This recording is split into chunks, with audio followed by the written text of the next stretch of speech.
غروب آفتاب. اب مارچ اور اپریل میں ذرا چاند دیر تک نظر آتا ہے اور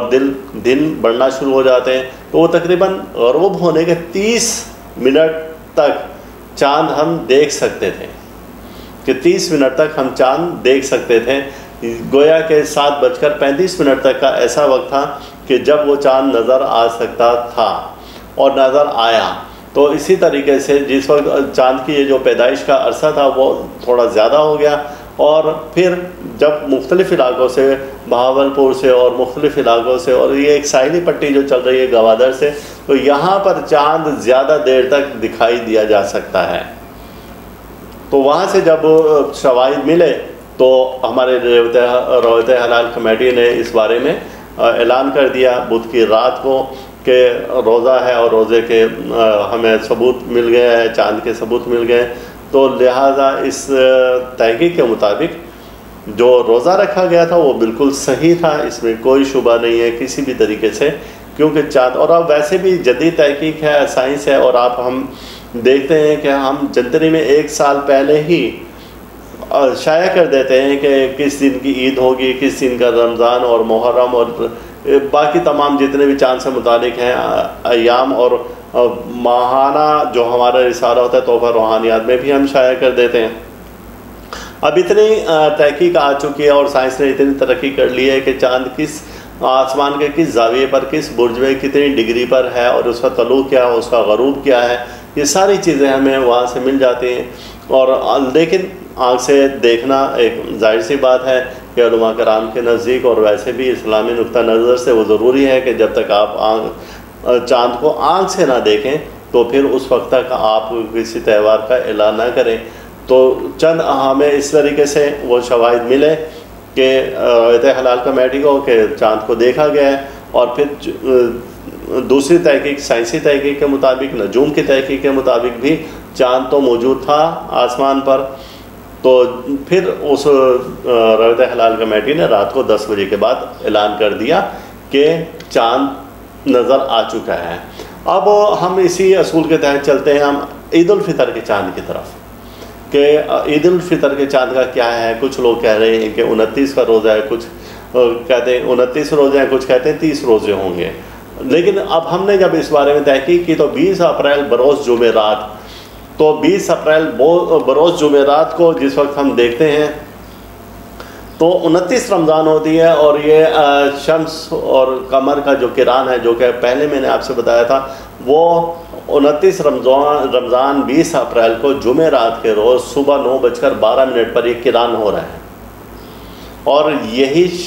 گرہن کہلائے گا چونکہ اسی وقت میں گرہن ہے. یہ جب دونوں ایک زاویے پر ایک ہی لائن میں ایک ہی سیدھ میں آ جاتے ہیں تو اس وقت میں اسے نظر کران کہتے ہیں. دوسرے لفظوں میں گرہن ہے، یہ عین گرہن کا وقت ہے. 9:12 پر یہ قائم ہو جائے گا، اور اسی دوران میں چاند کی پیدائش ہو جائے گی، اسے نظر کران بولتے ہیں. اب ہم اسی علاقے کی طرف چلتے ہیں، بلوچستان کا جو علاقہ ہے جیوانی، وہاں پر اس روز جو غروب آفتاب ہوگا شام 7:19 پر ہوگا، اور لہٰذا 7:43 تک چاند کے دیکھے جانے کے امکانات ہیں. لیکن ہوا یوں ہے کہ 10 گھنٹے اور 31 منٹ چاند کی پیدائش ہو گئے، جبکہ ہم نے پہلے بتایا تھا 16 سے 18 یا 20 گھنٹے تک اگر چاند کی پیدائش ہو تو وہ بآسانی نظر آ جاتا ہے. لیکن 10 گھنٹے 16 سے کم گھنٹے ہیں، تو اس وجہ سے چاند وہاں پر نظر نہیں آئے گا. چاند وہاں پر نظر نہیں آئے گا اسی وجہ سے کہ اس کے ٹائم کا وقت زیادہ ہو گیا. اور دوسری اہم بات یہ ہے کہ جو سعودی عرب ہیں اور اسی طرح سے عرب متحدہ امارات ہیں، وہاں پر بھی چاند نظر آنے کے امکانات کم ہیں، چونکہ وہاں پر 1 گھنٹہ اور 2 گھنٹے کا فرق ہے. تو وہاں پر چاند کی پیدائش کو 12 گھنٹے ہو جائیں گے اور اس کی 6 ڈگری بنے گی، چونکہ چاند 2 گھنٹے میں 1 ڈگری اپنی طے کرتا ہے. تو اس وجہ سے اس کا جو زاویہ ڈگری ہوگا 5.20 ہوگا غروب آفتاب کے وقت بلوچستان میں جیوانی علاقہ میں، جہاں کہ پاکستان میں سب سے بعد میں اور سب سے دیر سے غروب ہوتا ہے سورج، اور چاند وہاں پر دیکھے جانے کے امکانات نہ ہونے کے برابر ہیں. اور لیکن اگلے روز جس وقت ہم دیکھتے ہیں تو چاند کی تقریباً عمر ہو جاتی ہے 34 گھنٹہ 32 منٹ وہ کران سے لے کر جو ہم گرہن کا بتا رہے ہیں اور جس پر ہم نے ویڈیو بھی تیار کی ہے انشاءاللہ وہ آپ دیکھیں گے تو وہ 34 گھنٹہ 32 منٹ ہو گئے اور اس کی ڈگری تقریباً 15.20 ڈگری ہو گئی ہے. اب واضح طور پر وہ چاند دیر تک بھی نظر آئے گا اور بڑا اچھا اور خوبصورت نظر آئے گا کہ اگر جن علاقوں میں مطلع